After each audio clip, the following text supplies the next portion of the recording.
Goeiedag allemaal. We zitten hier met Pratima Singh en dokter Anil Bharadwaj. Pratima die is al een geruime tijd bezig om in contact te komen met dokter Anil Bharadwaj. Want hij is astroloog en hij heeft de voorspellingen van Prime Minister Modi ook gedaan. Zijn u nieuwsgierig? Blijf even de interview volgen die Pratima Singh gaat doen met Dr. Bharadwaj. Yeah, indeed, Dr. Bharadwaj, it's great to have you here with us here. We have been trying to get in touch with you since almost a year, and it was lovely speaking to you last year, especially before Prime Minister Modi came into power. In fact, you were the first one to predict that Prime Minister Modi is going to come back. And that was also a prediction that you did from astrological point of view. And of course, I'm curious to know what was it behind the idea that he's going to come back to power. Okay, Pratima, it was really a very big challenge at that time. Everybody was saying that the incumbency factor will come and play against Modi. Right. So, but fortunately, I got some details of his horoscope and all those things. So I read it very, very diligently. And to my surprise, there was nothing to say that he won't come back despite all this propaganda of the opposition and all that. He was just going through such a powerful influence of stars. So for me, I think to believe and to say something otherwise would have been rather very wrong. So it is all the signs and all the stars that he was undergoing that time that has made me very confident to make an statement or hold an opinion that he is coming to power again, and rather with a big majority than he already had. Lovely. In fact, now we all know that Prime Minister Modi has just published his report. He's taken massive decisions like from Kashmir to Chandrayaan recently. What's your forecast for the next 5 years for him? It can't be otherwise. He is just growing from strength to strength. The way he had gotten majority in the Lok Sabha and in the Rajya Sabha both.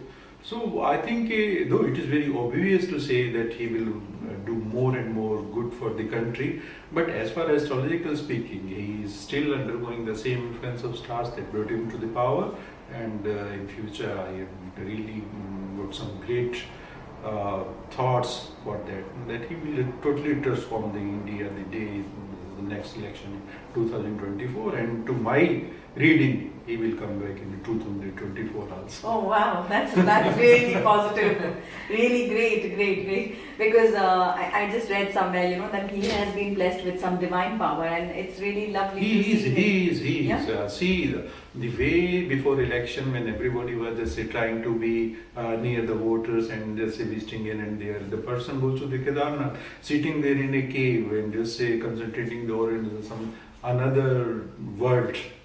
So really, the person, those who himself has claimed from such a humble background, and just he was just making arrangement of chairs in the party meetings. If he could be in the PM, I think it's not an ordinary thing that anybody can do. Of course, SARS that works wonder, but at the same time, I think his hard work should also not be just ignored. That was his hard work, as well as definitely hard work only pays when your intentions are good. Absolutely. And of course, intentions are only good only when some power is there, and what we call in Hindi, जब ऊपर वाला मेहरबान है, तो कुछ भी मोदी है, तो मुमकिन है. Yes. Absolutely. And one of the things I've noticed, like our generation or the younger generation, they somehow losing trust in astrology, or they're just thinking that this is not some kind of science, but it's something else. What do you want to say to these kind of people, or how do you kind of convince us that yes, there is something more powerful, cosmic power or divinity power, whatever you call it? How do you explain that to our generation?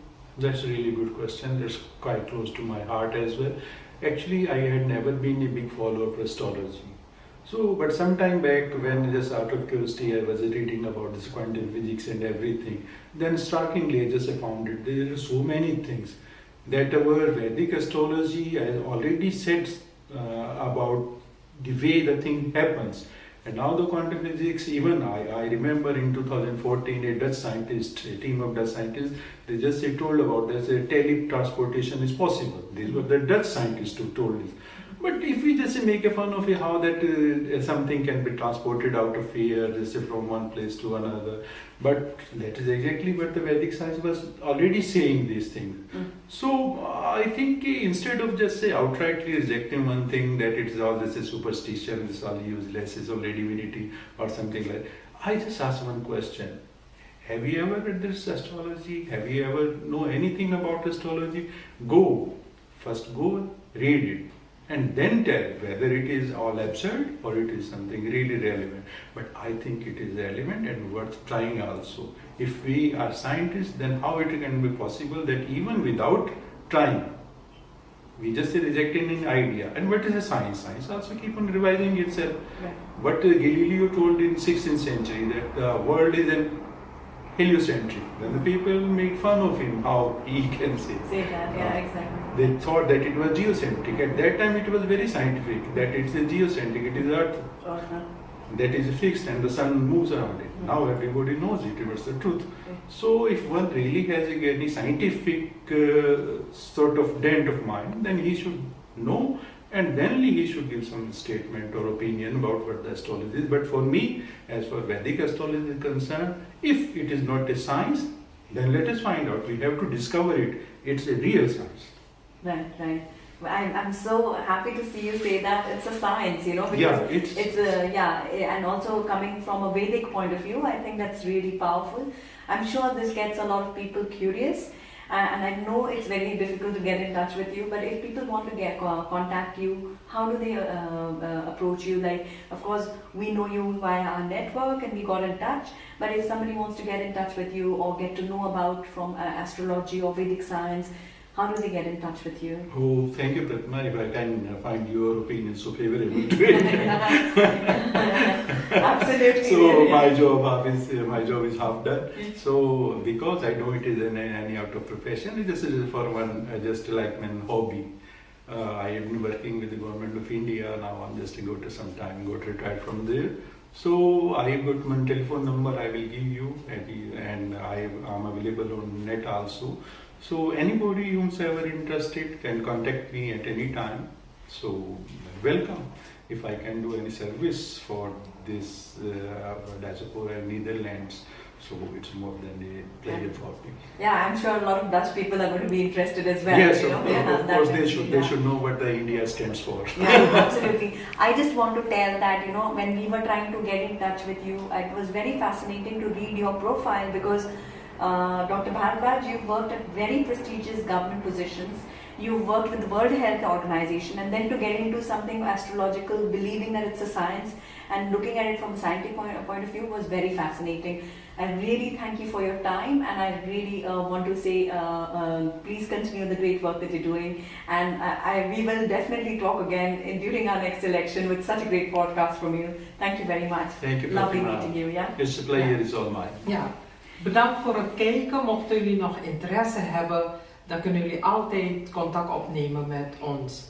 Maar jullie zien er bestaat meer dan dat het is. Dus ben je meer geïnteresseerd in astrologie, neem dan contact op met Pratima Singh. Thank you, Anita ji. Thank you so much. Namaste.